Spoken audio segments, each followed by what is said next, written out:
Queridos amigos, que el Señor les bendiga. En esta oportunidad vamos a estar compartiendo del capítulo 2 de este maravilloso libro de los pactantes escoceses de Johannes Gerardus Voss.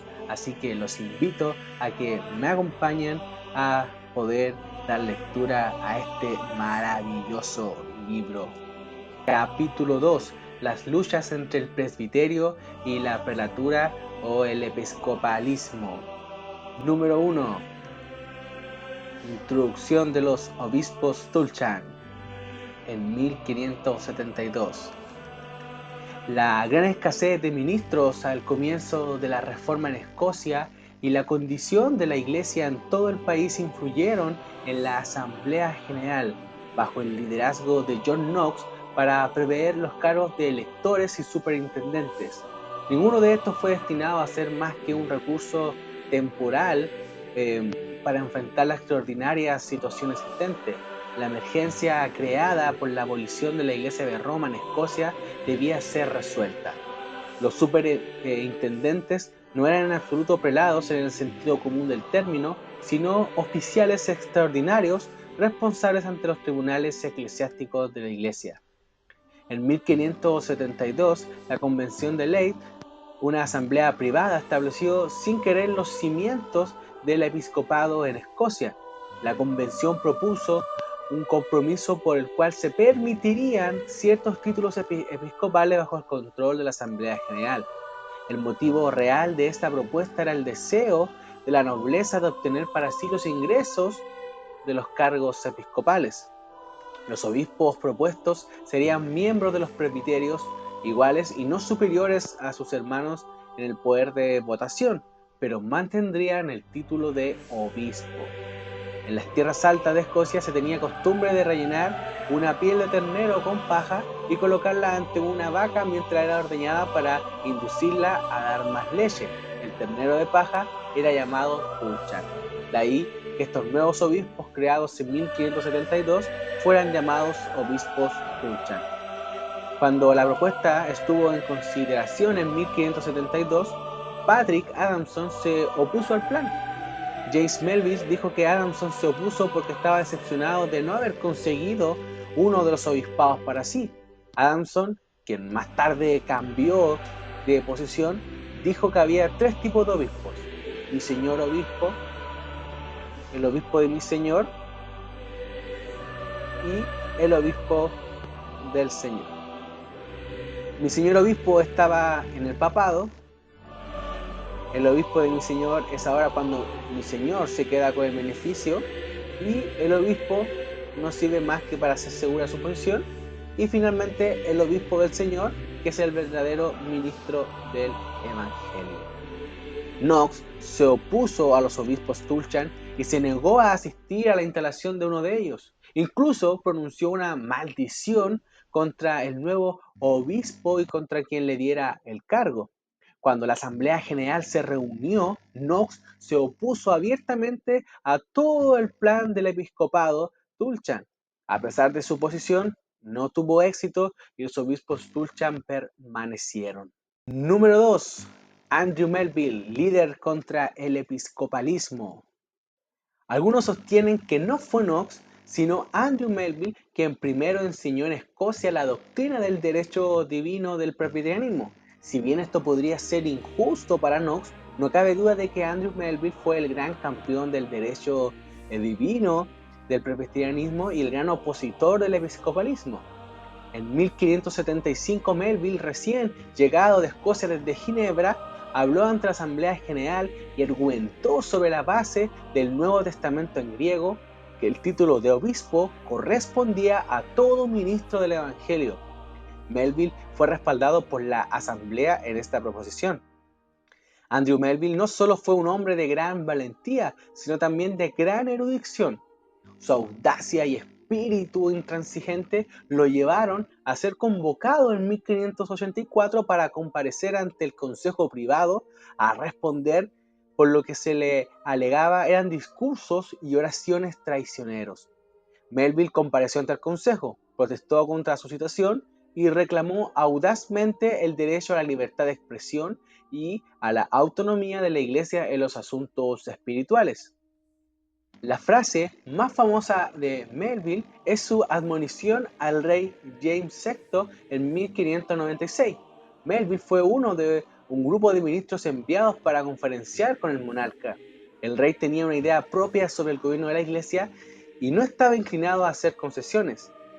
Melville tomó al rey por la manga y le dijo que escuchara lo que los ministros tenían que decir, dirigiéndose a él de la siguiente manera: Señor, hay dos reyes y dos reinos en Escocia.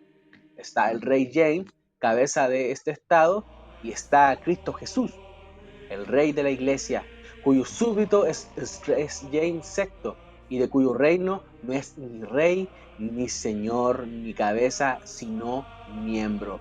Le concederemos su lugar y le daremos toda la obediencia debida, pero le repito, no es usted la cabeza de la iglesia, no puede otorgarnos la vida eterna que buscamos en este mundo y no puede privarnos de ella.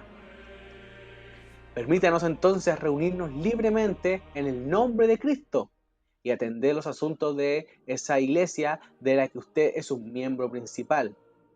Otra versión de la misma conversación contiene la siguiente declaración: Señor, cuando usted estaba en pañales, Cristo reinaba libremente en esta tierra. Sus ministros y siervos hacían libremente en su nombre lo que debían hacer.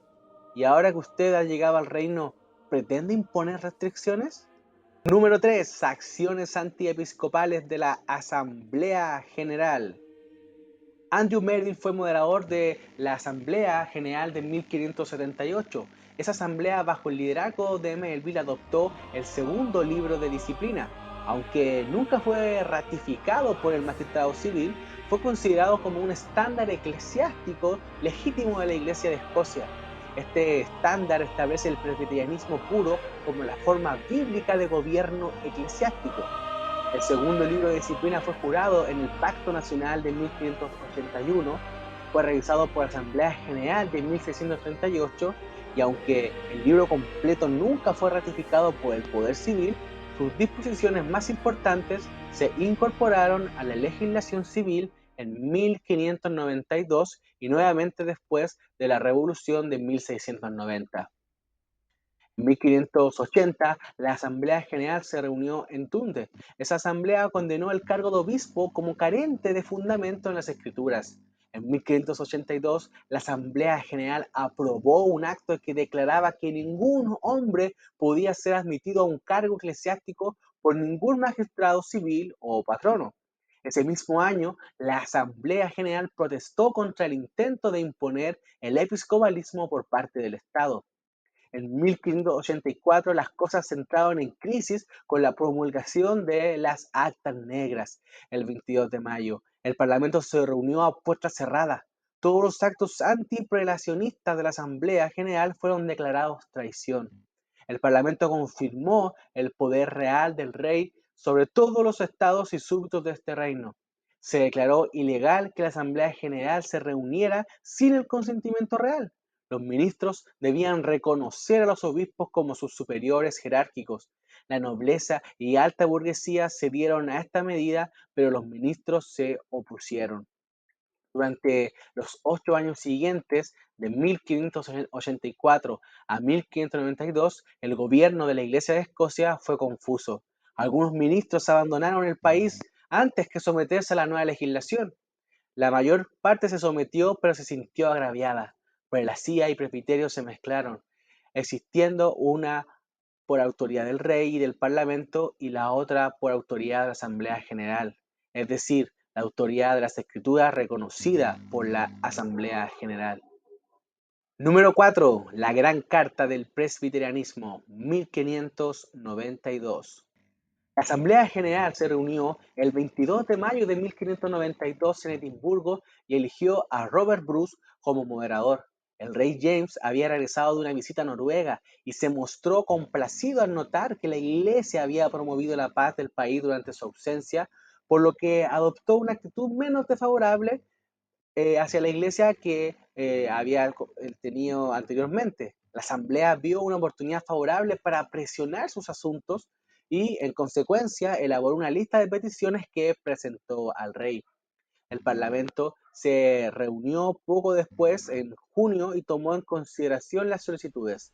El resultado fue la promulgación de una acta para la abolición de los actos contrarios a la verdadera religión.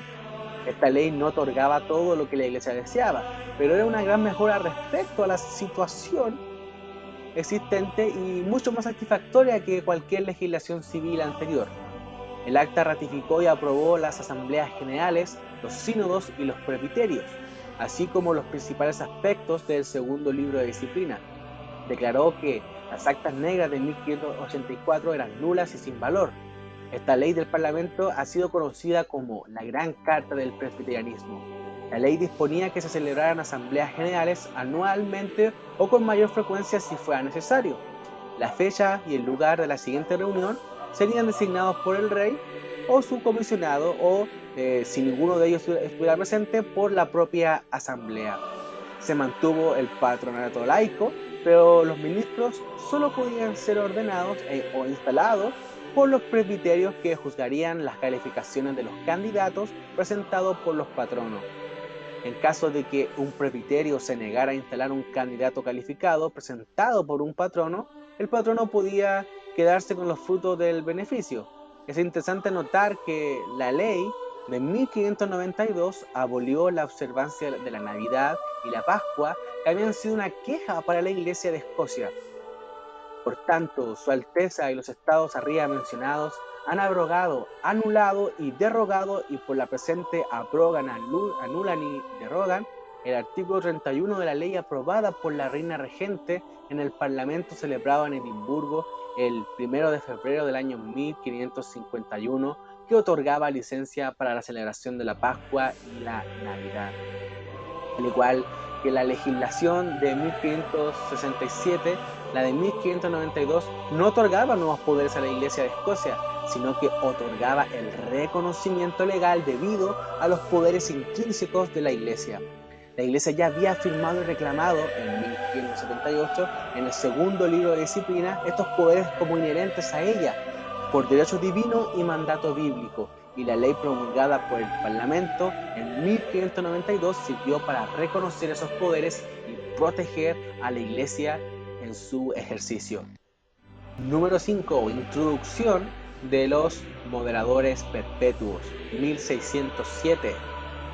No pasaron muchos años después de 1592 antes de que el rey James intentara nuevamente imponer el episcopalismo en la Iglesia de Escocia. En 1598, la Asamblea General se reunió en Dundee y de alguna manera el rey persuadió a la Asamblea para que aceptara el nombramiento de comisionados para consultar con él. Estos comisionados no recibirían el título de obispo, pero se sentarían y votarían en el Parlamento, tal como lo habían hecho los obispos católicos antes de la Reforma. En 1599, la Asamblea General acordó que el rey debía nominar el número y los miembros de la comisión, la cual los defensores del presbiterianismo llamaron la Comisión Funesta. Al final, incluso se le otorgó el título episcopal a estos comisionados para añadir dignidad a su poder. La Asamblea General de 1605 había sido convocada por el rey James para reunirse en Aberdeen en julio. Durante junio, el rey envió un aviso circular posponiendo la reunión indefinidamente. Sin embargo, 19 ministros se reunieron en Aberdeen el 2 de julio y constituyeron la asamblea, tras lo cual apareció un mensajero real que ordenó a los ministros disolverse bajo pena de rebelión contra el rey. La asamblea acordó disolverse con la condición de que el representante del rey fijara una fecha para la próxima reunión, pero esto fue rechazado.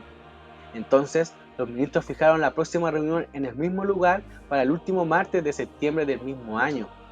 Este acto por parte de los ministros fue considerado rebelión, y por ello 16 ministros fueron encarcelados y 6 condenados por traición y enviados al exilio. Aunque Andrew Melville no estuvo presente en la reunión, posteriormente expresó su aprobación de ella y por expresión de opinión fue confinado a la Torre de Londres durante 3 años y finalmente liberado para permitirle convertirse en profesor de divinidades en Sedan, Francia. El 1 de julio de 1606, 42 ministros presentaron una protesta ante los Estados reunidos en el Parlamento contra el intento de intrusión del episcopalismo en la Iglesia de Escocia. El nombre de Andrew Melville encabezaba la lista. Esta protesta dejó constancia de la oposición de los ministros a la política del rey, pero no tuvo otro efecto. En 1607 se introdujeron los moderadores perpetuos. El rey recomendó que cada presbiterio tuviera un moderador perpetuo. Los obispos fueron nombrados moderadores de los presbiterios que solían reunirse en las sedes episcopales.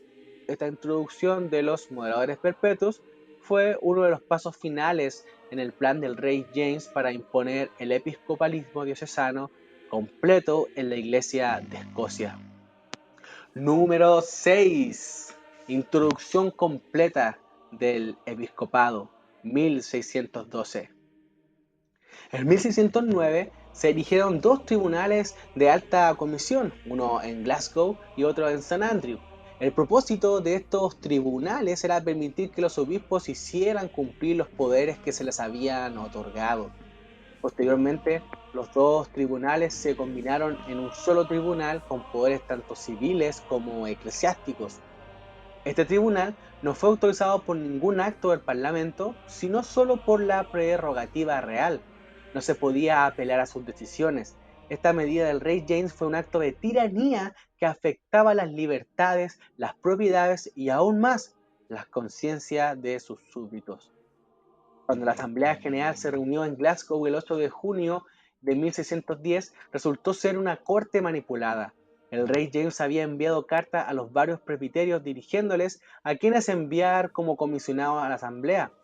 Cuando la Asamblea se reunió, se usaron sobornos libremente para influir en los miembros a favor del rey. El conde de Dunbar vino de Londres con una gran cantidad de monedas de oro llamadas ángeles, de donde proviene el nombre de la Asamblea de 1610, conocida como la Asamblea Angélica. Estas monedas se distribuyeron a los comisionados, aparentemente para sufragar sus gastos de viaje, ya que algunos habían viajado desde largas distancias. Pero Rowe registra que algunos cercanos a Glasgow que votaban a favor del rey recibieron el salario de Balham, mientras que algunos ministros piadosos del norte que votaron negativamente no recibieron oro alguno. Al final, las propuestas episcopales del rey fueron aprobadas con solo 5 votos en contra. Se declaró que el derecho de convocar y disolver las asambleas pertenecía a la prerrogativa real, que los obispos eran moderadores de los sínodos diocesanos, que todas las presentaciones a beneficios debían dirigirse a los obispos y que los obispos poseían los poderes de excomunión, absolución y visita a las iglesias en sus diócesis. El Parlamento de 1612 ratificó los actos de la Asamblea de 1610 y en el proceso de ratificación cambió las leyes para hacerlas aún más favorables a los obispos, especialmente a Spotswood, quien afirmó que el acta del Parlamento de 1612 anulaba la Gran Carta del Presbiterianismo de 1592. El Parlamento también declaró que el rey era el único gobernante supremo legítimo en Escocia en todos los asuntos tanto eclesiásticos como temporales. Este acta del Parlamento dio pleno respaldo legal al episcopado diocesano en Escocia. Los hombres que ostentaban el título de obispo en Escocia en 1612 no habían sido consagrados previamente y por lo tanto no tenían lo que se consideraba la verdadera sucesión apostólica. Spotswood, Lamb y Hamilton fueron enviados a Londres y consagrados allí por los obispos ingleses. Después de regresar a Escocia, ellos a su vez consagraron a otros para dar legitimidad al episcopado escocés. Esta consagración de los obispos escoceses tuvo lugar sin ninguna autorización ni del Parlamento ni de la Asamblea General. En 1617, 56 ministros que estaban en Edimburgo durante la visita del rey James a Escocia presentaron una protesta formal contra la intención públicamente proclamada del rey de abolir la Asamblea General de la Iglesia de Escocia. El espíritu independiente de los ministros escoceses, aunque sufría agravios graves, seguía siendo fuerte y deseoso de continuar la lucha por la libertad y la autoridad de la Iglesia. Número 7. Los 5 artículos de Perth, 1618. La Asamblea General de 1618 se reunió en Perth el 25 de agosto, con la fecha y el lugar designados por el rey. Fue una corte manipulada y muy sumisa. Los prelados controlaban todo desde el principio. Los prelados, junto con la nobleza y la aristocracia, ocuparon todos los asientos disponibles, dejando a los ministros en la parte trasera de pie. No se eligió moderador, ya que Spotiwood reclamó que, como la asamblea se celebraba en su diócesis, tenía derecho a presidir sin elección. Cuando se estaban a punto de votar los famosos 5 artículos de Perth, Spotiwood anunció que se tomaría nota del voto y que los nombres de todos los que votaran en contra serían enviados al rey. Aunque en la votación los artículos fueron aprobados por una mayoría de 2-1, 45 ministros votaron en contra. Los artículos aprobados por la Asamblea General establecían las siguientes prácticas en la Iglesia. Número 1. Recibir la comunión en una postura de rodillas. 2. Comunión privada en casos de enfermedad. 3. Bautismo privado en caso de necesidad. 4. Catequización de jóvenes y su bendición por los obispos. Y 5. La observancia de la Navidad, Viernes Santo, Pascua y la Ascensión y Pentecostés, afirmándose que no eran solo días sagrados del catolicismo romano, sino días sagrados de toda la Iglesia del mundo. Los artículos de Perth fueron ratificados por el Parlamento de 1621 y posteriormente el Tribunal de Alta Comisión los hizo cumplir mediante sanciones civiles.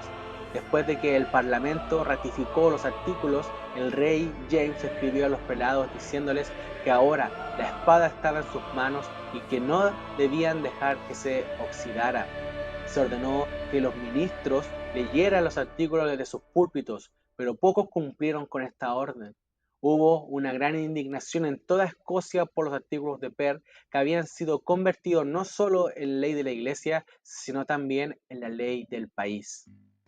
Número 8. La controversia sobre el libro de cánones, 1636. El rey James murió en 1625 y fue sucedido por Carlos I, quien continuó con la política de su padre de coaccionar a la Iglesia y a la nación de Escocia. Carlos no se contentó con imponer los artículos de Perth, también deseaba introducir más cambios en los servicios públicos de la Iglesia. En 1633, los ministros antiepiscopales de Escocia presentaron una petición a Carlos pidiendo que se corrigieran los agravios, pero el rey no vio nada que corregir y no tomó ninguna medida. En septiembre de 1634, los prelados escoceses decidieron preparar un libro de cánones y también una liturgia para Escocia, que enviaron a Inglaterra para ser revisados por Laud y sus colegas. Los obispos escoceses hicieron lo que pudieron con el libro de cánones y luego lo enviaron al arzobispo Laud en Inglaterra, quien hizo algunos cambios, después de lo cual el libro fue confirmado bajo el Gran Sello el 23 de mayo de 1635. Luego fue enviado a Escocia para ser impreso y distribuido por los obispos en sus diócesis. El libro apareció en 1636 con el título Cánones y Constituciones Eclesiásticas para el Gobierno de la Iglesia de Escocia, ratificado y aprobado por la Real Orden de Su Majestad. El propósito de este libro era introducir en Escocia el episcopado semicatólico de Laud. El primer canon decretaba la excomunión de todos aquellos que negaran la supremacía del rey en los asuntos eclesiásticos. El segundo canon decretaba la excomunión de todos los que dijeran que la forma de adoración en el libro de oración común escocés, aún no publicado, era supersticiosa o contraria a las escrituras. También se decretó la excomunión de todos aquellos que afirmaran que el episcopado no estaba respaldado por las escrituras. Cualquier ministro que no se adheriera a la liturgia propuesta debía ser depuesto. La Asamblea General no podía reunirse excepto por convocatoria del rey. Los asuntos eclesiásticos solo podían discutirse en cortes eclesiásticas presididas por obispos. A los ministros se les prohibió celebrar reuniones privadas para exponer las escrituras. Incluso la oración espontánea fue incluida en la lista de prácticas prohibidas. También había reglas de carácter ceremonial. Las pilas bautismales debían colocarse cerca de las puertas de la iglesia y los elementos consagrados debían manejarse con cuidado. Los ministros debían suscribir al libro de cánones y al hacerlo se comprometían a aceptar el libro de oración que le seguiría. La indignación en Escocia por el libro de cánones fue extrema. Los prelados trataron de defenderlo, pero los defensores del presbiterianismo lo atacaron abiertamente.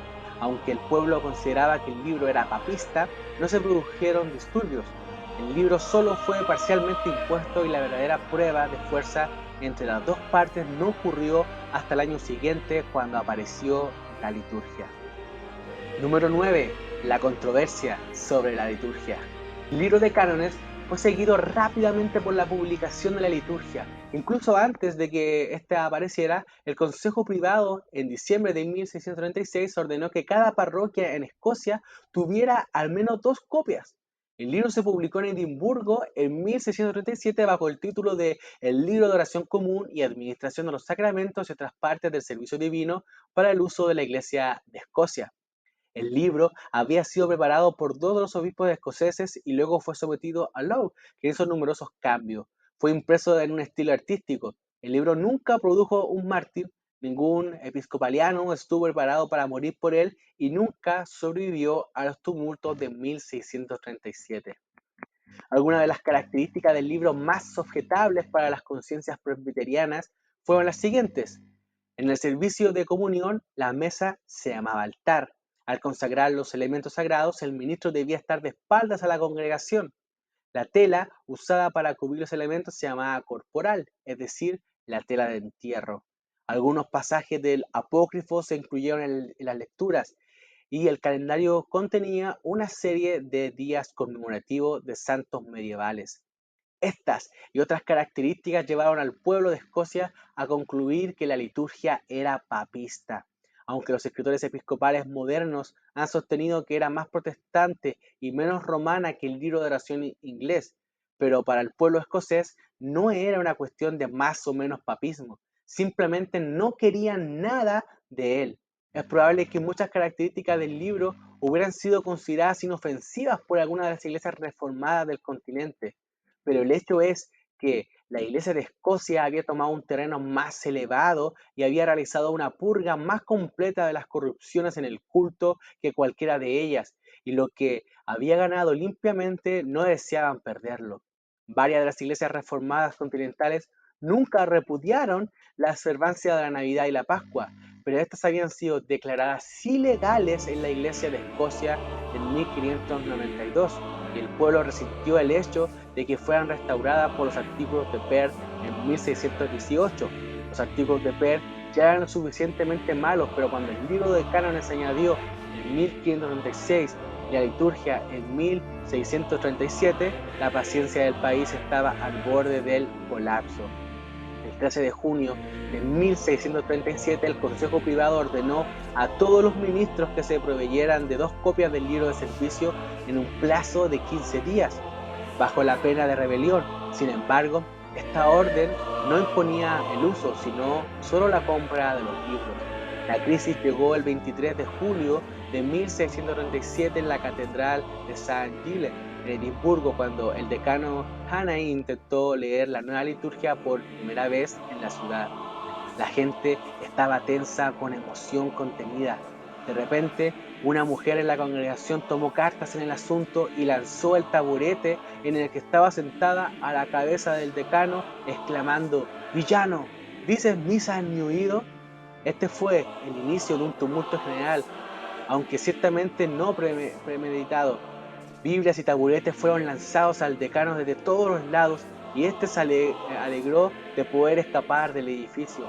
Posteriormente, las autoridades restauraron el orden, se cerraron las puertas y el servicio se reanudó sin más interrupciones.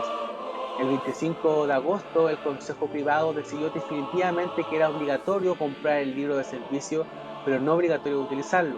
Ese mismo día, el Consejo Privado dirigió una carta al rey informándole de que la situación en Escocia era tal que no procederían más sin su mandato expreso. La respuesta del rey, fechada el 10 de septiembre, fue influenciada por Lowe reprendiendo al Consejo Privado por suspender el uso obligatorio del libro de servicio y ordenando su inmediata reanudación. Este mensaje fue recibido en Escocia con gran indignación.